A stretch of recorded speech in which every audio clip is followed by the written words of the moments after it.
Hi, my name is Lauren. I'm from Northridge, California, and this week's topic is me who is negative.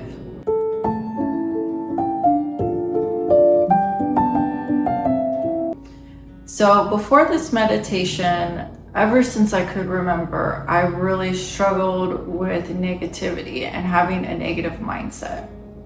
And I had gone to therapy. I had done a lot of different healing modalities, methods, and I thought, oh, okay, like I'm this amount of healed, I got this.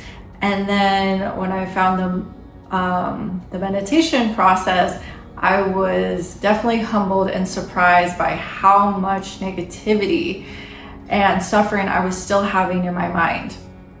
And so through this process of letting go of that negative mind and becoming closer and closer to the truth and the universe mind, I experience a lot more peace, happiness, and the negative human mind is definitely less and less.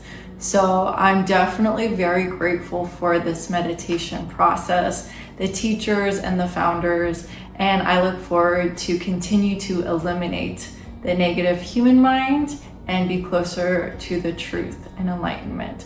So let's continue to let go of our negative human mind this week, and I hope you enjoy. Thank you for listening.